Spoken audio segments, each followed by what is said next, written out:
how tough do we think Rajoy is going to get with the Catalan government here? It seems like they've gone back and forth about the possibility of elections. Maybe that would cancel the need for Article 155. Then no elections. I mean, are they just is Madrid just going to go through with it now?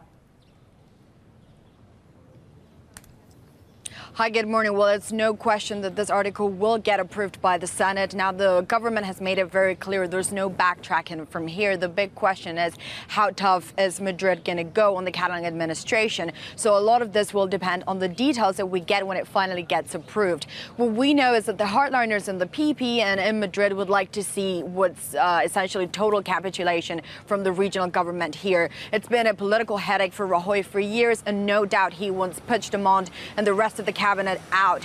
Now, the problem is that if you go too tough, that also carries risk for Madrid. Let's remember the big unknown is, can you actually implement Article 155? You need the police, you need civil servants to cooperate with you. So the big risk is that if you go too tough on the Catalan administration, you're going to get a major pushback from people here in Catalonia. So I guess the balance here is, what counterbalance are we going to get from the central government? Is this going to be complete takeover, or maybe a more lenient way of implementing this? But again, no question that it will get approved, and what we're looking out for is essentially the details of the bill.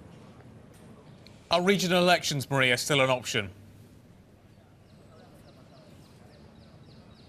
That was, as you remember, this idea was floated that may be a way to get Puigdemont a dignified way out and to de-escalate tensions that could call a regional election. And let's remember, Catalonia doesn't have its own electoral law, so by definition they would have to use the mainstream Spanish one. So de facto, you could argue they were returning to the constitutional framework. Now, the government, however, in Madrid has really gotten tougher on this, and they're saying regional elections are not an option. There's just no backtracking on Article 155. That was a message from the Deputy Prime Minister yesterday. She said, we have to go into Catalonia. What we saw yesterday, complete chaos at times, just shows that the government is really, they really need to get out. So no question, the regional elections are not on the table.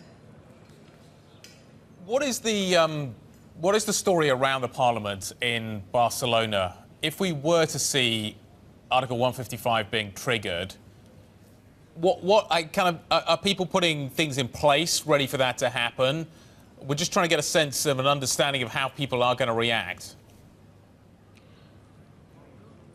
Sure. I think that we need to go back to yesterday to kind of get a sense as to why it's gone a little bit quiet. It was a really tough day for Puigdemont. As you remember, he kicked off the day with his unilateral declaration of independence very much on the table. Now, he appeared to get vertigo by this and then backtracked. And at one point, it did seem that he just wanted a way out. And then this idea of calling a regional election was floated. But what we saw was immediate reaction from the people of Barcelona. They showed up to his office. People were shouting, "You're betraying us, you're a traitor."